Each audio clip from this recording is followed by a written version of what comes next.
Friends, जलको study channel पर आपका हार्दिक स्वागत है। आज हम भाषा एवं वर्ण विचार अपना पहला टॉपिक लेकर के चल रहे हैं। और अब आपका वर्ण विचार और भाषा से रिलेटेड कोई भी क्वेश्चन गलत नहीं होगा। तो हम स्टार्ट करते हैं अपने वीडियो को। सर्वप्रथम अपन बात करें भाषा की, तो भाषा मनुष्य की अभिव्यक्ति का वह साधन है जिससे मनुष्य अपने विचारों का आदान प्रदान करता है, उसे भाषा कहते हैं। मनुष्य को अपने विचारों का आदान प्रदान करने के लिए भाषा की आवश्यकता होती है। भाषा का निर्माण वाक्यों से होता है एवं वाक्यों का निर्माण सार्थक शब्दों से होता है। शब्दों का निर्माण वर्णों के सार्थक मेल से होता है। भाषा का जो व्यवस्थित क्रम है वो क्या है? सबसे पहले वर्ण, वर्ण या ध्वनि, वर्ण वर्ण मिलकर के शब्द का निर्माण करते हैं। जैसे क, क एक वर्ण है और मैं भी एक वर्ण है, दोनों मिलकर के एक शब्द का निर्माण करेंगे और ये बन जाएगा कम। तो ये शब्द का निर्माण करेंगे और शब्द शब्द मिलकर के, जैसे राम एक शब्द हो गया, राम पढ़ रहा है, तो पढ़ भी एक यानी कि शब्द है और रहा है, इस प्रकार वाक्य का निर्माण हो गया। शब्द शब्द मिलकर के वाक्य का निर्माण करते हैं, वाक्य वाक्य मिलकर के पद का, और फिर पद मिलकर के एक भाषा का निर्माण करते हैं। आगे हम देखते हैं, ध्वनि का लिखित रूप वर्ण कहलाता है तथा ध्वनि का उच्चारित रूप अक्षर कहलाता है एवं वर्णों की व्यवस्थित एवं क्रमबद्ध समूह को वर्णमाला कहते हैं।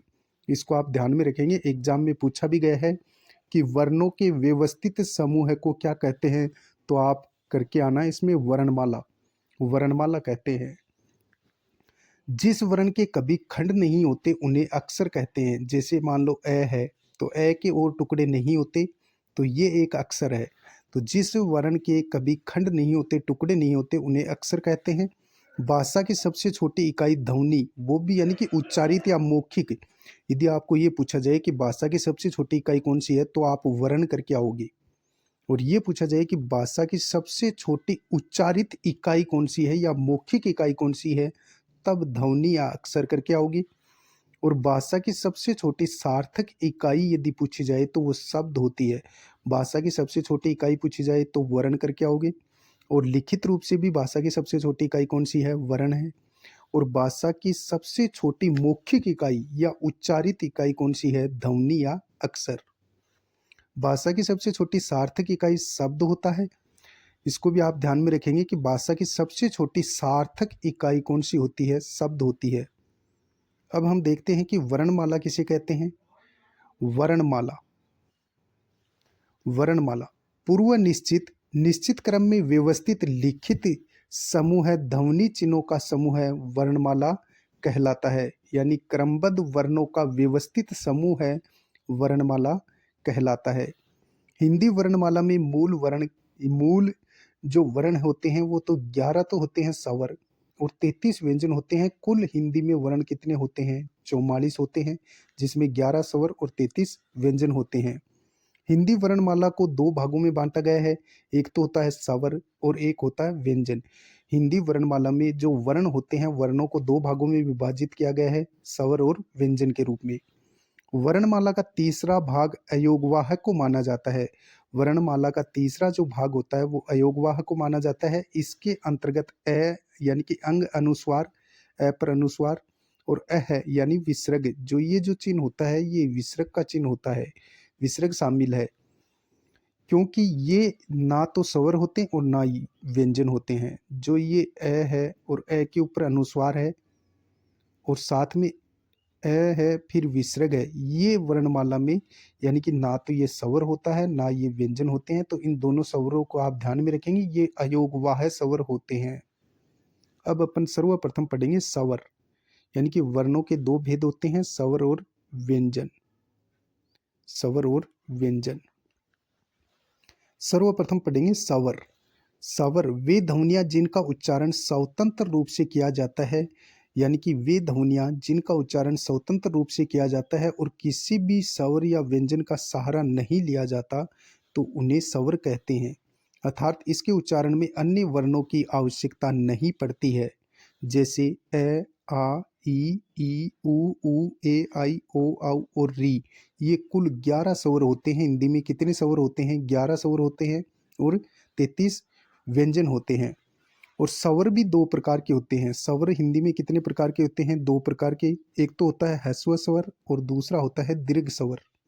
ह्रस्व स्वरों की संख्या पूछी जाए तो हिंदी में 4 होते हैं और दीर्घ स्वर हिंदी में 7 होते हैं। कितने होते हैं? 7 होते हैं। अपन संस्कृत की बात करें तो संस्कृत में एक तीसरा और वर्ण का भेद होता है स्वर का। संस्कृत में स्वरों की संख्या 3 होती है, जिसमें प्लुप्त को भी माना जाता है। संस्कृत में यानी कि स्वरों की संख्या 3 होती है, हिंदी में 2 ह्रस्व स्वर और दीर्घ स्वर। और संस्कृत में स्वरों की संख्या 3 होती है, जिसमें ह्रस्व स्वर, दीर्घ स्वर और प्लुप्त स्वर सम्मिलित होते हैं, जो वेदों में प्रयुक्त होते हैं, जैसे ओम, ये प्लुप्त स्वर है। अब अपन सर्वप्रथम पढ़ेंगे ह्रस्व स्वर। ह्रस्व स्वर क्या होते हैं? जिन स्वरों के उच्चारण में कम समय लगता है वे ह्रस्व स्वर कहलाते हैं। ह्रस्व स्वरों को एक मात्रिक स्वर भी कहते हैं, लघु स्वर भी कहते हैं और मूल स्वर भी कहा जाता है। यानी कि वे स्वर जिनके उच्चारण में बहुत कम समय लगता है तो वो ह्रस्व स्वर कहलाते हैं।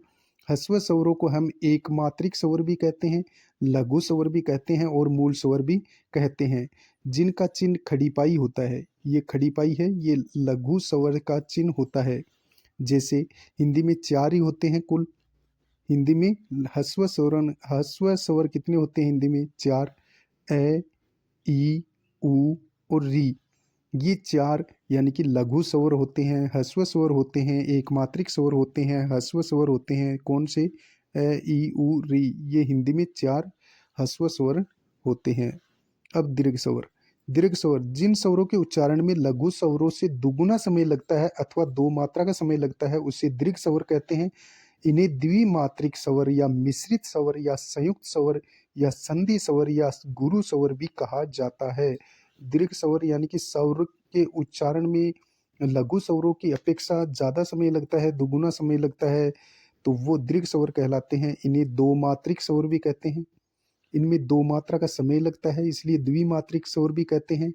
इसे दीर्घ स्वर भी कहते हैं, संयुक्त स्वर भी कहते हैं, यानी 2 स्वरों के मेल से मिलकर बनते हैं। संधि स्वर भी कहते हैं और गुरु स्वर भी कहते हैं। और इनका चिन्ह ये होता है, गुरु स्वर का चिन्ह क्या होता है? ऐसे। नेक्स्ट, हिंदी में दीर्घ स्वरों की संख्या होती है 7। कितनी होती है? 7 होती है। जैसे आ, ई, उ बड़ा ऊ, बड़ी ई, ए और आई और ओ, औ। ये कुल 7 दीर्घ स्वर होते हैं। इन्हें संयुक्त स्वर बोलते हैं, संधि स्वर बोलते हैं। तो इनको आप ध्यान में रखेंगे। इनकी जो मात्रा होती है वो गुरु की होती है, यानी ऐसे। इन्हें 2 भागों में बांटा जा सकता है। दीर्घ स्वर यानी कि जो ये स्वर हैं इनको भी 2 भागों में बांटा गया है। आ है, दीर्घ स्वर है। ई है, यानी छोटी ई से मिलकर बना है, छोटा ऊ से मिलकर ऊ बन गया। एक होता है संयुक्त स्वर, इन्हें संधि स्वर भी कहते हैं। जैसे ए और ई मिलकर के ए का निर्माण करते हैं, आ और ए मिलकर के आई का निर्माण करते हैं। ऐसे ऊ ए और ऊ मिलकर के ओ का निर्माण करते हैं, आ और ओ मिलकर के आउ का निर्माण करते हैं। तो संयुक्त स्वर और संधि स्वर कौन से हो गए? ए आई और ओ आउ। ये संधि और संयुक्त स्वर हैं। अब अपन सर्वप्रथम पढ़ेंगे जीव्या की स्थिति के आधार पर स्वरों का विभाजन, यानी जीभ की स्थिति के आधार पर स्वरों का विभाजन। सर्वप्रथम यानी कि जीव्या की स्थिति के आधार पर स्वरों का विभाजन अपन करें तो 3 भागों में, यानी कि जीव्या की आकृति के आधार पर स्वरों को 3 भागों में बांटा गया है। अग्र स्वर, मध्यम स्वर और पश्च स्वर। सर्वप्रथम अग्र स्वर। जीव्या की स्थिति के अनुसार स्वरों का विभाजन। अग्र स्वर पहला, जिन स्वरों के उच्चारण में जीभ के अग्र भाग में ही पर्येतन सक्रिय होता है वे अग्र स्वर कहलाते हैं। यानी जीभ के आगे वाले हिस्से से जिन स्वरों को बोला जाता है वो अग्र स्वर कहलाते हैं। जैसे ई, ए आई और री। ये 5 अग्र स्वर होते हैं। 5 अग्र स्वर होते हैं, ई, ए आई और री। ये जीभ के आगे वाले भाग से बोले जाते हैं। जीभ के मध्य भाग से बोले जाने वाले स्वर केवल ए है, केवल एक है। इसे कहते हैं मध्य स्वर। जिन स्वरों के उच्चारण में जीभ के मध्य भाग में ही पर्येतन सक्रिय होता है वे मध्य स्वर कहलाते हैं। और इसमें केवल एक ही आता है मध्य स्वर में, ए। ए जीभ के बीच वाले भाग में से बोला जाता है। तीसरा होता है पश्च स्वर। जिन स्वरों के उच्चारण में जीभ के पीछे का भाग में ही पर्येतन सक्रिय होता है, यानी जीभ के पीछे वाले भाग से जिस स्वर को बोला जाता है वो पश्च स्वर में आते हैं और वे पश्च स्वर कहलाते हैं। पश्च जो स्वर होते हैं यानी जीभ के पीछे वाले भाग से बोले जाने वाले इनकी संख्या छह होती है, जैसे आ, ऊ, ओ, औ और ओ। तो इस प्रकार इनकी संख्या छह है। जीभ की यानी कि जीभ के पीछे वाले भाग से बोले जाने वाले जो स्वर होते हैं वो पश्च स्वर कहलाते हैं। इनकी संख्या छह होती है, आ, ऊ, ओ, औ और ओ। इस प्रकार ये छह पश्च स्वर हैं, जैसा कि इस डायग्राम के माध्यम से हम समझेंगे। जीभ की आकृति, जीव की आकृति या स्थिति के आधार पर स्वरों को हमने तीन भागों में बांटा। अग्र स्वर सर्वप्रथम तो ई और ए आई ये जीभ के आगे वाले भाग से बोले जाते हैं और इनमें एक री भी सम्मिलित है। तो ये पांच है, इनकी संख्या कितनी है? पांच है।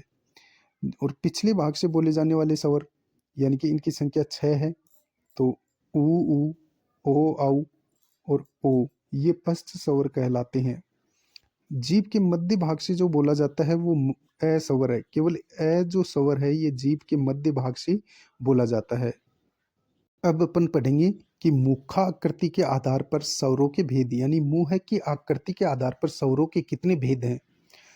तो सर्वप्रथम अपन पढ़ेंगे संवृत स्वर, यानी जब संवृत स्वरों का उच्चारण किया जाता है तो जीव्या का अग्र भाग अधिक ऊंचाई पर होता है, जिससे मुख बंद प्राय होता है। संवृत स्थिति में उच्चारित स्वर कौन कौन से हैं? ई, ऊ। ये संवृत स्वर हैं। यानी संवृत स्वर वो होते हैं, मुखाकृति के आधार पर स्वरों को चार भागों में बांटा गया है, जिनमें संवृत स्वर यानी मुंह बिल्कुल बंद रहता है, बहुत कम खुलता है, न के बराबर खुलता है। तो इनमें जो संवृत जो स्वर होते हैं इसमें चार होते हैं, ई और ऊ। ई, ऊ ये संवृत स्वर कहलाते हैं। दूसरा है अर्ध संवृत स्वर, यानी आधा मुख खुला हुआ रहता है। इन स्वरों के उच्चारण में जीव्या की ऊंचाई संवृत से थोड़ी कम रहती है, जैसे ए और औ, ए और ओ। ये यानी कि अर्ध संवृत स्वर हैं, ए और ओ। ये दो जो स्वर हैं ये अर्ध संवृत स्वर हैं। संवृत स्वर में तो मुंह बिल्कुल थोड़ा यानी कि बिल्कुल बंद के समान होता है, जैसे ई, ऊ। इसमें मुंह बहुत कम खुलता है, न के बराबर खुलता है। अर्ध संवृत में थोड़ा सा मुंह ज्यादा खुलता है और इसमें ए और ओ सम्मिलित होते हैं। अगला हम पढ़ेंगे यानी कि विवरित स्वर, ये तीसरा भेद है। मुखाकृति के आधार पर हमने स्वरों को चार भागों में बांटा, संवृत स्वर, अर्ध संवृत और विवरित स्वर। इसमें सर्वाधिक मुख खुला रहता है। जिन स्वरों के उच्चारण में मुख पूरा खुल जाता है वह विवरित स्वर कहलाता है। और विवरित स्वर में आप ध्यान में रखेंगे केवल आ है, ये केवल विवरित स्वर है। अगला है अर्ध विवरित स्वर। जिन स्वरों के उच्चारण में मुख विवरित स्वर से थोड़ा कम एवं अर्ध संवृत से अधिक खुलता है वे अर्ध विवरित स्वर कहलाते हैं। अर्ध विवरित स्वर में चार स्वर आते हैं, कितने? चार। ए, आई, औ और ओ, ये चार स्वर आते हैं अर्ध विवरित स्वर में। इनको यहाँ हम समझेंगे डायग्राम के माध्यम से। सर्वप्रथम हमने पढ़ा था कि जीभ की आकृति के आधार पर स्वर तीन प्रकार के होते हैं, अग्र स्वर, पश्च स्वर और मध्यम स्वर। तो जीभ की आकृति के आधार पर स्वरों को तीन भागों में बांटा, अग्र स्वर, मध्य स्वर और पश्च स्वर। अग्र स्वरों में ई और ऊ, ई और ऊ, यानी कि ये अग्र स्वर, जो अग्र स्वर हैं वो कौन कौन से हैं? ई और ऊ। और फिर हम बात करें कि मध्यस्थ में हमने बांटा था, यानी कि जो ए है ये मध्य में आएगा। और फिर हम बात करें यानी कि सॉरी, अग्र स्वर में ई और ए आई ये अग्र स्वर हैं, और पश्च स्वर में ऊ और ओ औ ये पश्च स्वर में है। मध्यम स्वर, मध्य स्वर में आएगा ए। और फिर बात करें कि संवृत स्वरों में, संवृत स्वर में ई और ऊ ये संवृत स्वर में आता है, जिनमें मुख प्राय बंद सा रहता है। फिर अर्ध संवृत स्वर ए और ओ, ये अर्ध संवृत स्वर जिसमें आधा मुंह खुला रहता है। फिर अर्ध विवरित, अर्ध विवरित में आएगा ए और औ, ये अर्ध विवरित होता है। और आ होता है, इसमें मुख पूरा खुला रहता है, तो ये विवरित स्वर है। आ विवरित स्वर है। अब होठ की स्थिति के आधार पर स्वरों का वर्गीकरण। ओष्ठाकृति के आधार पर स्वरों की स्थिति। होठ की आकृति के आधार पर स्वरों को कितने भागों में बांटा गया है? 2 भागों में, वृत्ताकार स्वर और अवृत्ताकार स्वर। वृत्ताकार स्वर कौन से होते हैं? जिन स्वरों के उच्चारण में होठों का आकार गोल हो जाता है, जैसे ऊ और ओ औ और ओ, यानी कि ये जो स्वर हैं ये हो यानी कि वृत्ताकार स्वर हैं, जो कि होठों की गोलाई के आधार पर इनका वर्गीकरण किया गया है। ऊ, ओ औ और ओ, ये जो 5 स्वर हैं ये वर्ताकार होते हैं। अवृत्ताकार, इन स्वरों के उच्चारण में होठ गोल नहीं होते, जैसे आ, ई, ए, आई, ये अवृत्ताकार स्वर होते हैं। अब उच्चारण स्थान के आधार पर स्वरों का वर्गीकरण। उच्चारण स्थान के आधार पर स्वरों का वर्गीकरण। अ ह्रस्व स्वर है और मध्य यानी जीभ के मध्य वाले भाग में बोला जाता है। अर्धविवरित स्वर है, अवृतामुखी है और कोमल तालव्य स्वर है। आ दीर्घ स्वर है, पश्च स्वर है, विवरित है, अवृतामुखी है और कोमल तालव्य से बोला जाता है, यानी कि कंठ से बोला जाता है। ई ह्रस्व है स्वर है, अग्र भाग से बोला जाता है, संवृत स्वर है, अवृतामुखी है और तालु से बोला जाता है। ई बड़ी दीर्घ स्वर है, अग्र भाग से बोला जाता है, संवृत स्वर है, अवृतामुखी है और तालु से बोला जाता है। ऊ ह्रस्व स्वर है, पश्च स्वर है, संवृत, वृतामुखी और होठ से बोला जाता है। ऊ दीर्घ और पश्च स्वर है, संवृत स्वर है, वृतामुखी है और फिर ओष्ठ्य स्वर है।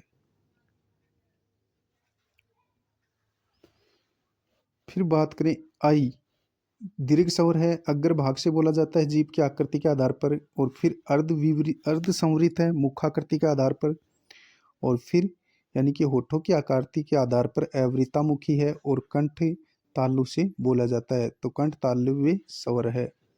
आई दीर्घ स्वर है, जीभ के अग्र भाग से बोला जाता है जीभ, और फिर अर्धविवरित स्वर है ये, अर्धविवरित यानी मुखाकृति के आधार पर, फिर होठों की आकृति के आधार पर अवृतामुखी है और कंठ तालु से बोला जाता है। औ ओ की बात करें तो ये दीर्घ है, पश्च स्वर है, अर्ध संवरित है, वृतामुखी है और कंठ होठ से बोला जाता है। ओ भी यानी कि दीर्घ है, पश्च अर्ध विवरित है, वृतामुखी है और कंठोष्ठ से बोला जाता है। अब हम पढ़ेंगे अयोगवाह वर्ण। अयोगवाह वर्ण कौन से होते हैं हिंदी में ध्यान रखेंगे आप। अयोगवाह वर्ण ये 2 प्रकार के होते हैं, यानी अनुस्वार और विसर्ग। ये 2 प्रकार के होते हैं, अनुस्वार विसर्ग। तो एक तो ए के ऊपर आप देख रहे हैं ये बिंदी, तो ये तो अनुस्वार है, ये विसर्ग का चिन्ह होता है, ये जो चिन्ह है ये विसर्ग का चिन्ह होता है, और ये जो चंद्र बिंदु होता है ये अनुनासिक स्वर होता है। अयोगवाह वर्ण स्वर के साथ ही प्रयुक्त होते हैं, इनका स्वतंत्र प्रयोग नहीं होता, ये सदैव दीर्घ होते हैं। जो अयोगवाह वर्ण होते हैं ये स्वर के साथ नहीं प्रयुक्त होते, ये स्वतंत्र प्रयोग नहीं होते, ये सदैव दीर्घ होते हैं।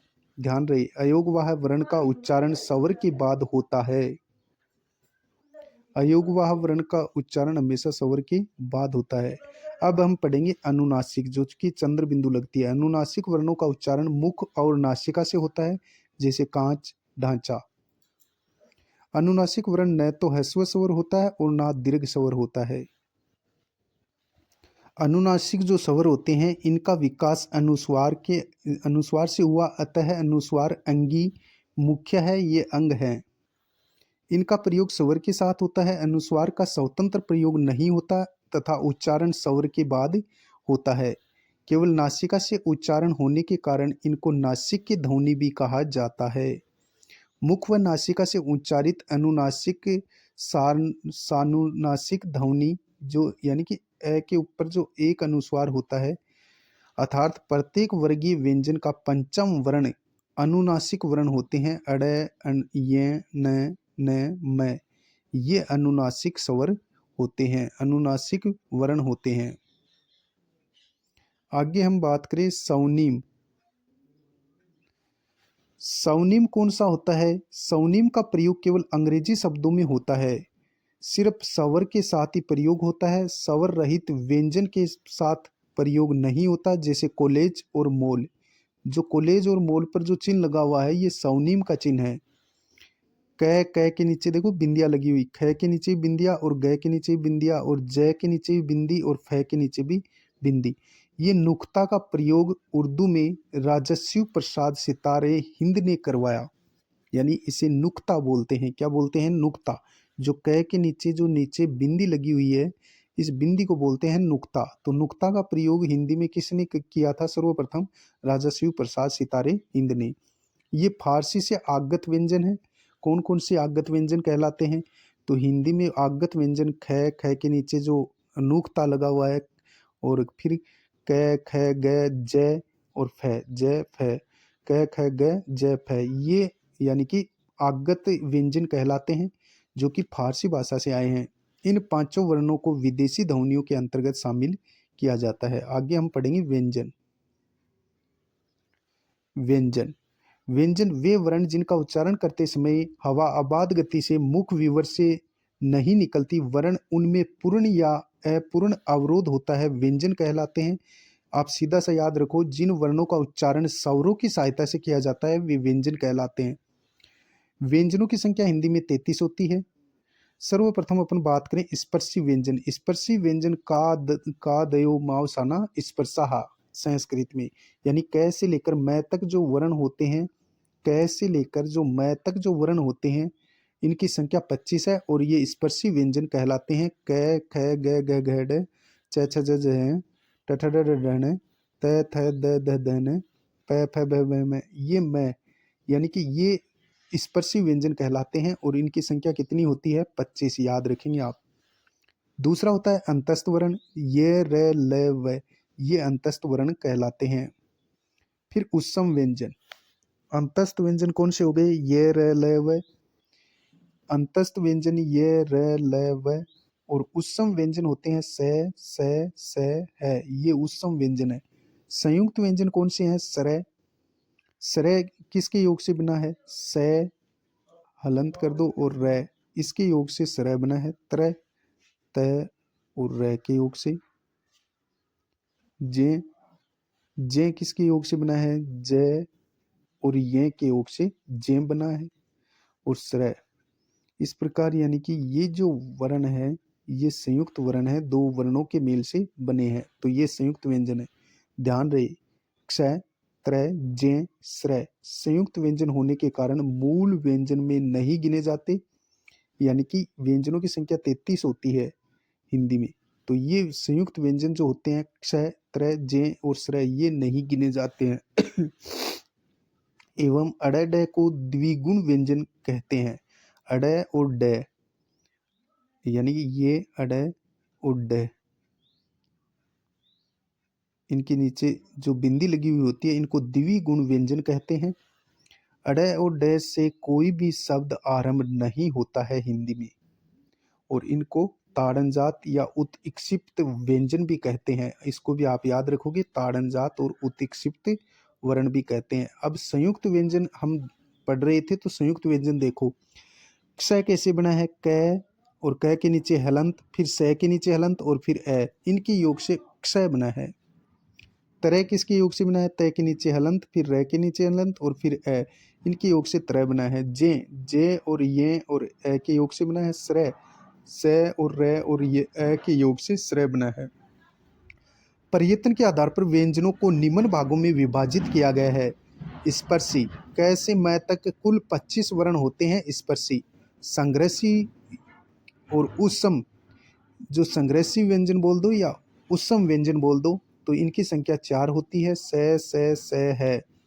स्पर्श संग्रही कौन से हैं? च, छ, ज, झ, ये 4 जो व्यंजन होते हैं ये स्पर्श संग्रही व्यंजन होते हैं। अनुनासिक अड़य, य, अण, न, मै, ये अनुनासिक है। पार्श्विक कौन सा होता है? लय। पार्श्विक व्यंजन कौन सा है? लय।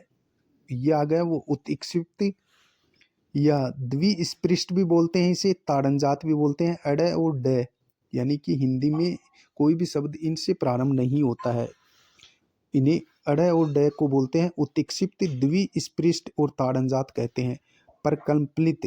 पर कंपलित या लुंठित जो स्वर होता है वो र होता है। हिंदी में ये जो र है इसको परकम्पलित या लुंठित स्वर भी व्यंजन बोलते हैं।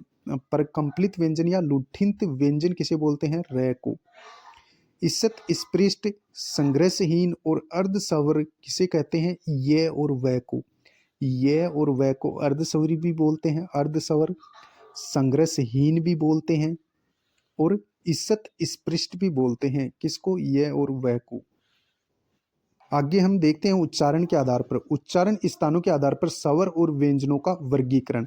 यानी कंठ से बोले जाने वाले स्वर या व्यंजन कौन से हैं? ए, आ, अकु है विसर्जनीय नाम, कंठ है। ए, आ, क, ख, ग, घ, ड और विसर्ग, इनको किससे बोला जाता है? कंठ से। ये कंठे व्यंजन हैं, कंठे स्वर हैं।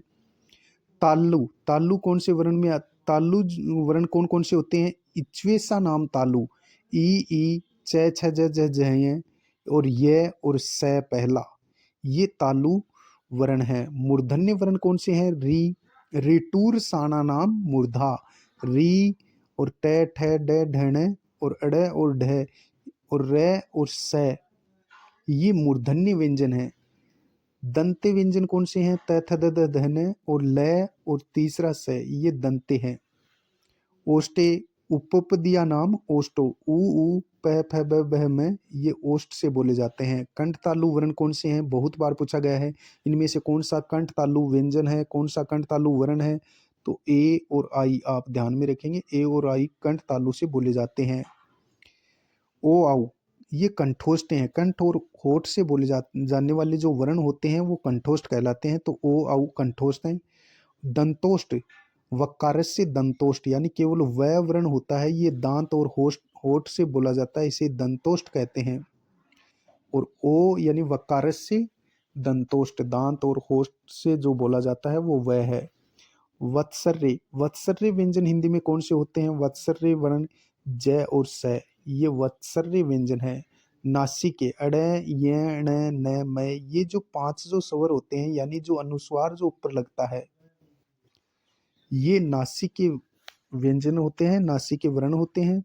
स्वर यंत्री, स्वर यंत्री में है को गिना जाता है। ध्यान रहे, फ वर्ण दंतोष्ट में शामिल किया गया है, इसको आप ध्यान में रखेंगे। फ, व और फ दंतोष्ट में सम्मिलित किया गया है। और ये सेकंड ग्रेड में अभी पूछा भी गया था संस्कृत शिक्षा विभाग में, तो फ वर्ण को सही माना है, दंतोष्ट में गिना गया है।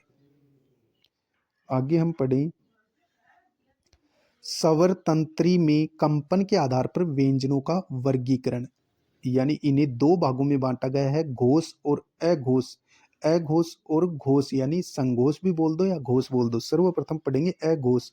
जिन ध्वनियों के उच्चारण में स्वर तंत्रियों में कंपन नहीं होता है उन्हें अघोष कहते हैं। कुल संख्या 13 वर्ण है। यानी अघोष, जिन ध्वनियों के उच्चारण में स्वर तंत्रियों में कंपन नहीं होता है उसे अघोष कहते हैं, और इनकी संख्या कितनी है? 13 है। तो यानी कि अघोष वर्ण का पहला, दूसरा और स, ये अघोष होते हैं। वर्ण का पहला आप समझ गए, जैसे क है वर्ण का पहला है, और ख ये दूसरा, ग तीसरा वर्ण है। इसी प्रकार च पहला वर्ण है, च और छ दूसरा, यानी पहला दूसरा वर्ण और साथ में स और तीसरा स, ये तीनों स, ये अघोष वर्ण कहलाते हैं, अघोष व्यंजन है ये। तो इनको आप ध्यान में रखेंगे कि वर्ण का पहला और दूसरा और स, ये अघोष होते हैं। घोष वर्ण कौन से हैं? जैसे यहाँ उदाहरण के माध्यम से भी हम समझेंगे। देखो, क ख यानी कि अघोष है, फिर च छ पहला दूसरा है, फिर ट ठ दूसरा है पहला दूसरा, त थ प फ ये पहले दूसरे वर्ण है। फिर देखो स, यानी ये कुल 13 वर्ण हैं जो कि अघोष हैं। संघोष या घोष, घोष बोल दो या संघोष बोल दो, एक ही बात है। जिन ध्वनियों के उच्चारण में स्वर तंत्रियों में कंपन होता है उसे संघोष कहते हैं। जिन ध्वनियों के उच्चारण में स्वर तंत्रियों में कंपन होता है उसे संघोष कहते हैं। इनकी संख्या 31 होती है। बस उल्टा कर दो, अघोष होते हैं 13 और घोष होते हैं 31। ये इधर एक है, ये इधर ले आओ, यानी कि 31 संघोष होते हैं। इसमें फिर क्या होगा, जो बच गए वो इसमें आ जाएंगे। जैसे 3 4 5, तो ग, घ और अड़, ये 3 4 5 यानी वर्ण का तीसरा, चौथा और पांचवा वर्ण इसी प्रकार देखो च छ ये अ घोष है, लेकिन ज झ और ये घोष हो गए। तो इसी प्रकार हम समझ गए होंगे, यानी वर्ण का तीसरा, चौथा और पांचवा जो वर्ण होता है वो, और साथ में यानी कि वर्ग का तीसरा, चौथा, पांचवा वर्ण और ये र ल व और है एवं सभी स्वर ये भी घोष होते हैं। जैसे उदाहरण यहाँ समझो, घोष सभी स्वर घोष होते हैं। सभी स्वर क्या होते हैं? घोष होते हैं। अघोष मत करके आ जाना। यानी कि वर्ग वर्ग का तीसरा, चौथा, पांचवा वर्ण और ये रे ल व और है और सभी स्वर ये संघोष या घोष होते हैं। जैसे ग घ ड क ख तो अघोष हो गया, यानी वर्ग का पहला दूसरा वर्ण तो अघोष कहलाएगा। तीसरा चौथा पांचवा घोष में आएगा तो ग घ ड ज च छ अघोष हो गया और ज झ ये घोष हो गया। ड ढ न द ध न ब भ म और ये र ल व और सभी स्वर। इस प्रकार कुल 31 जो वर्ण हैं ये संघोष हैं। प्राणत्व या प्राणवायु या श्वास के आधार पर, प्राणवायु या श्वास के आधार पर वर्गीकरण किनका? व्यंजनों का। वर्ण यानी कि व्यंजनों को प्राणवायु या श्वास के आधार पर दो भागों में बांटा गया है, अलप प्राण और महाप्राण। अलप प्राण जिन वर्णों के उच्चारण में कम श्वास बाहर निकलती है वे अलप प्राण कहलाते हैं। वर्णों के विषम वर्ण ये र ल व स्वर ये तो अलप प्राण होते हैं। यानी वर्गों के विषम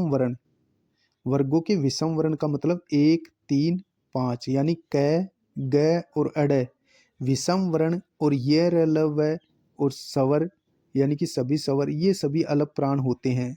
तो यहाँ देखो, यहाँ समझोगे आप, वर्ग का पहला, तीसरा, पांचवा वर्ण यानी कि पहला क हो गया, तीसरा वर्ण ग हो गया और पांचवा वर्ण अड हो गया। इसी प्रकार पहला वर्ण च हो गया और तीसरा वर्ण ज हो गया और पांचवा वर्ण ये हो गया।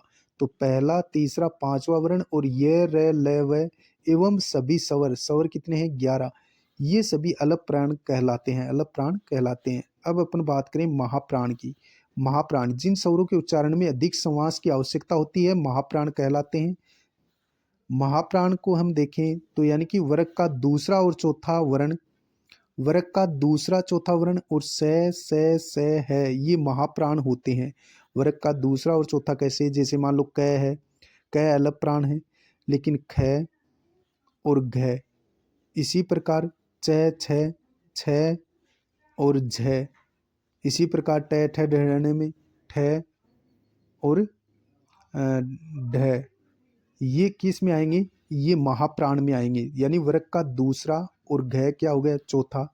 वर्ग का दूसरा और चौथा वर्ण और साथ में स है ये महाप्राण होते हैं।